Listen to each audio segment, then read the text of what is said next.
अध्याय 16 दैवीय तथा असुरीय स्वभाव।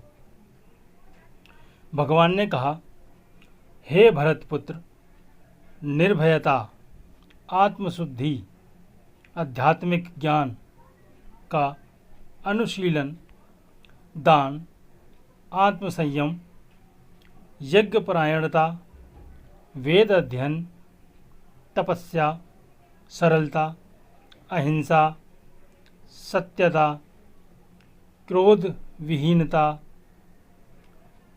त्याग, शांति, छिद्रान्वेषण में अरुचि, समस्त जीवों पर करुणा, लोभ विहीनता, भद्रता, लज्जा, संकल्प, तेज, क्षमा, धैर्य, पवित्रता, ईर्ष्या तथा सम्मान की अभिलाषा से मुक्ति, ये सारे दिव्य गुण हैं जो दैवीय प्रकृति से संपन्न देवतुल्य पुरुषों में पाए जाते हैं।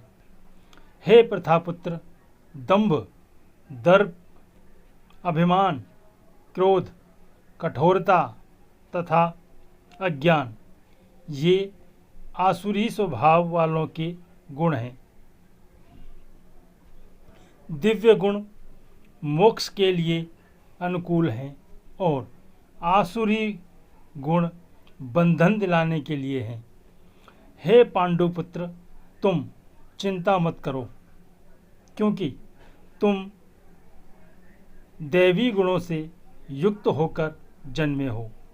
हे प्रथापुत्र, इस संसार में सृजित प्राणी दो प्रकार के हैं, दैवी तथा आसुरी। मैं पहले ही विस्तार से तुम्हें दैवी गुण बतला चुका हूँ। अब मुझसे आसुरी गुणों के विषय में सुनो। जो आसुरी हैं वे यह नहीं जानते कि क्या करना चाहिए और क्या नहीं करना चाहिए। उनमें न तो पवित्रता, न उचित आचरण और न ही सत्य पाया जाता है। वे कहते हैं कि यह जगत मिथ्या है, इसका कोई आधार नहीं है और इसका नियमन किसी ईश्वर द्वारा नहीं होता। उनका कहना है कि यह कामेच्छा से उत्पन्न होता है और काम के अतिरिक्त कोई अन्य कारण नहीं है। इसे निष्कर्षों का अनुगमन करते हुए आसुरी लोग, जिन्होंने आत्मज्ञान खो दिया है और जो बुद्धिहीन हैं, ऐसे अनुपयोगी एवं भयावह कार्यों में प्रवृत्त होते हैं जो संसार का विनाश करने के लिए होता है। कभी न संतुष्ट होने वाले काम का आश्रय लेकर तथा गर्व के मद एवं मिथ्या प्रतिष्ठा में डूबे हुए आसुरी लोग इस तरह मोहग्रस्त होकर सदैव क्षणभंगुर वस्तुओं के द्वारा अपवित्र कर्म का व्रत लिए रहते हैं।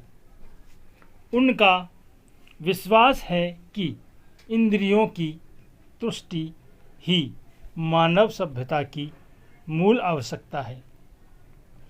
इस प्रकार मरण काल तक उनको अपार चिंता होती रहती है।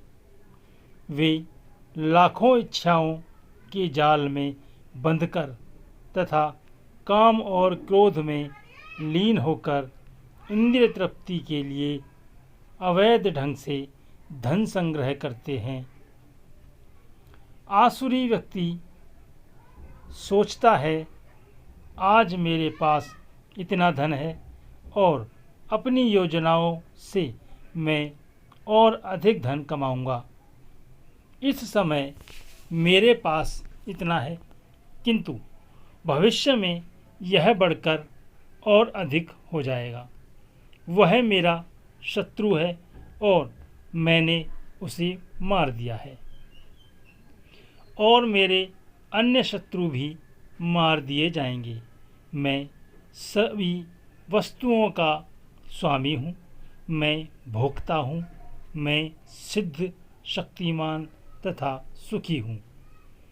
मैं सबसे धनी व्यक्ति हूँ और मेरे आसपास मेरे कुलीन संबंधी हैं। कोई अन्य मेरे समान शक्तिमान तथा सुखी नहीं है। मैं यज्ञ करूँगा, दान दूंगा और इस तरह आनंद मनाऊंगा। इस प्रकार ऐसे व्यक्ति अज्ञानवश मोहग्रस्त होते रहते हैं। इस प्रकार अनेक चिंताओं से उद्विग्न होकर तथा मोहजाल में बंधकर वे इंद्रिय भोग में अत्यधिक आसक्त हो जाते हैं और नरक में गिरते हैं। अपने को श्रेष्ठ मानने वाले तथा सदैव घमंड करने वाले, संपत्ति तथा मिथ्या प्रतिष्ठा से मोहग्रस्त लोग किसी विधि विधान का पालन न करते हुए कभी कभी नाम मात्र के लिए बड़े ही गर्व के साथ यज्ञ करते हैं। मिथ्या अहंकार, बल, दर्प, काम तथा क्रोध से मोहित होकर आसुरी व्यक्ति अपने शरीर में तथा अन्यों के शरीर में स्थिति भगवान से ईर्ष्या और वास्तविक धर्म की निंदा करने लगते हैं। जो लोग ईर्ष्यालु तथा क्रूर हैं और नराधम हैं, उन्हें मैं निरंतर विभिन्न आसुरी योनियों में भवसागर में डालता रहता हूँ। मैं, हे कुंती पुत्र, ऐसे व्यक्ति आसुरी योनि में बारंबार जन्म ग्रहण करते हुए कभी भी मुझ तक पहुँच नहीं पाते। वे धीरे धीरे अत्यंत अधम गति को प्राप्त होते हैं। इस नरक के 3 द्वार हैं: काम, क्रोध तथा लोभ। प्रत्येक बुद्धिमान व्यक्ति को चाहिए कि इन्हें त्याग दे, क्योंकि इनसे आत्मा का पतन होता है। हे कुंती पुत्र, जो व्यक्ति इन तीनों नरक द्वारों से बच पाता है, वह आत्म साक्षात्कार के लिए कल्याणकारी कार्य करता है और इस प्रकार क्रमश परम गति को प्राप्त होता है। जो शास्त्रों के आदेशों की अवहेलना करता है और मनमाने ढंग से कार्य करता है, उसे न तो सिद्धि, न सुख, न ही परम गति की प्राप्ति हो पाती है। अतएव मनुष्य को यह जानना चाहिए कि शास्त्रों के विधान के अनुसार क्या कर्तव्य है और क्या अकर्तव्य है। उसे ऐसे विधि विधानों को जानकर कर्म करना चाहिए जिससे वह क्रमश ऊपर उठ सके। ईश्वर हम सबके जीवन को खुशियों से भर दें और दुखों से बहुत दूर रखें। अपने व्यस्त जीवन से अमूल्य समय निकालकर यहाँ तक वीडियो देखने के लिए बहुत बहुत धन्यवाद। मिलते हैं अगले वीडियो में नए रहस्य के साथ। कृपया करके चैनल को सब्सक्राइब करें और शेयर करें और लाइक भी करें।